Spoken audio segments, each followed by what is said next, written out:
Okay, welcome students. Here today I am going to discuss about genetics. So first of all I am going to tell you about what is genetics and who coined it. Genetics, as we know, is very important for hybridization experiments and to learn about the behavior of the genes as well as to study the inheritance of the characters. When we talk about genetics children, the term was first coined by William Bateson. This is the name I was talking about. Now, the study of the heredity and variation is called genetics. It was defined after rediscovery of the Mendel's work. Why I am talking about rediscovery? Actually, after Mendel's death, after 16 years only, his work was rediscovered and then it was put into the ideas as we are saying it right now. Genetics includes variation and heredity.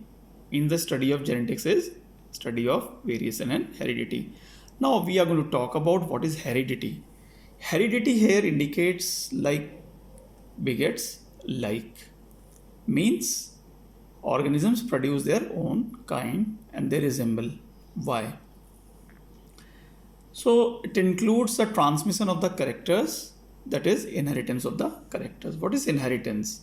It is the transmission of characters. Now what is the variation? Mostly the children, you are mostly confused about this. Now these are the changes or the differences you see among the human population or any other population of organisms. The differences are inherited traits. Now these differences are of two types. One is the heredity one, which are passed through and produced in the genes and then passed. Second is the environmental. Environmental means which are going to be due to the environmental changes and exposure of the organism to the environmental changes. Now children comes uses of the genetic. I am discussing only one use here. There are numerous uses. As we study, we will be learning about it more.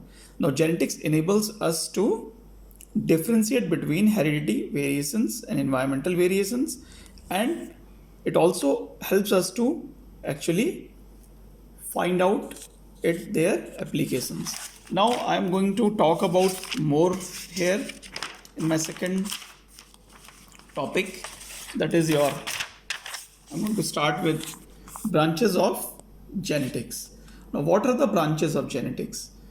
As I have written here in a flow chart, first is the transmission genetics, actually which is dealing with the classical genetics or the Mendelian genetics, which we are going to study the inheritance laws given by the Mendel. Second is the molecular genetics, which deals with the structure, function of genes at molecular level. Now comes your population genetics. Nowadays, this is very important. Here, it studies the genetic composition of the biological population and the changes in the genetical composition. Now, what is genetic composition? It means the genes which are present or the gene pool present in the organism, the total number of genes. We are dealing with it, and the changes which are taking place to the genes. So, when right now, due to the global economy, people are marrying other country in other countries. They are, so the genes are coming from different places and they are intermingling due to the reproduction, and that is going to bring the changes in the composition. Now I'm going to come to the next topic, that is history of genetics. Now when we talk about history of genetics, it all started way back in the Greek period. Indians also have done a very good work on these children, but we are more concentrating here on the Greek work. Hippocrates in 400 BC and Aristotle in 326 BC, both of them children studied the individuals and said that the characters are passed from one generation to another. They gave the idea of inheritance. Aristotle but did not agreed with the Hippocrates, and he said that organism means the offsprings, when they produce, they have differences in their characters. rather than having resemblances. Now, this idea you can learn more about it when you are going to learn the history, but we are now concentrating here, getting to the new things and studying them, like perforation and epigenesis theory. Now, this is the second theory which have been given. Dutch biologist J.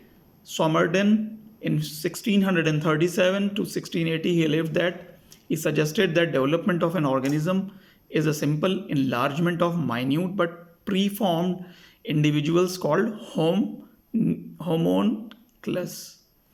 What is this homunculus that we are going to talk about? Now, some people thought that Avam has homunculus, means they have preformed bodies and they are produced like this.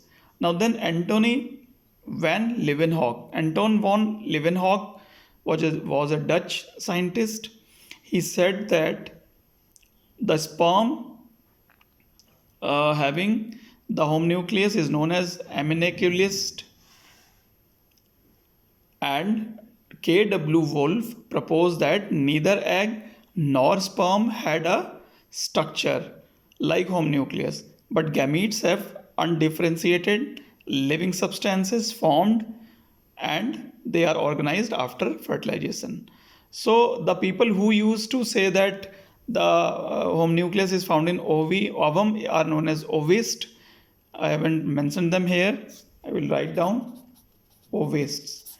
They stated that the homunculus or the preformed individual is found in the nucleus. So children, just now I told you about the theory, two theories here, and one was the epigenesis theory which Swammerdam has given, and the other is given by the Anton van Leeuwenhoek and K.W. Wolf. Now we're going to discuss more. Now I'm going to talk about the idea of the organized. That same thing, conclusion we are going to study. The idea of the organized structure formed after fertilization is known as epigenesis. Epi means earlier, genesis means formation. Now there was another idea which was coming there, that was pengenes and acquired characters. Acquired character theory was given by Lamarck, Jean-Baptiste Lamarck. It is also known as theory of inheritance of acquired characters. He said that only the useful characters in the organisms are passed and not so useful characters are not passed. So Lamarck was not able to explain about vestigial organs, the organs which are degenerate right now like appendix, and they are not doing any work, but they are found in the body. So he could not actually give the physical basis of his theory, so its theory was rejected. Now came another theory that was given by Charles Darwin. Charles Darwin was a famous naturalist, and he suggested a physical and an inheritance of heredity, and also gave the physical basis for it, how the characters are inherited. Now he said that every part of the body they produce small invisible bodies which are known as to be pengenes, and these pengenes are also called as gemmules, and they are transported through the blood to the sex organs and assembled in the gametes. Now children, after reproduction, what happens is, during reproduction, after fertilization, the gemmules or the pengenes of both the male and the female, which are contributed by the male and the female in the form of sperm and the ovum, they are fertilized to form a zygote, and so equal gemmules or the pengenes are given by the male and female, and this theory is known as to be pengenes theory, that you are going to learn more in evolution chapter. Now comes another theory which have rejected all these. It was known as to be the germplasm theory, children. Germplasm theory was given by August Weismann. He was a German. He lived from 1834 to 1914. Now he did some experiments on the mice. He cut the tails of the mice and then he bred them.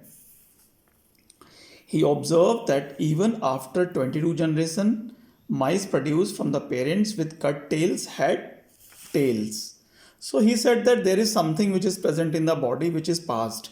and not the part of a body is having any type of pengenes. So he was in direct contradiction to Darwin. According to his theory, the body of individual has two types of tissues. One is the germ plasm and other is the somatoplasm. Germ plasm, children, is found in the gamete cells or the sex cells and is passed from one generation to another. And somatoplasm is found in the body cells and it is not passed. Now this was about the germplasm theory. Now we are going to come to the next one, that is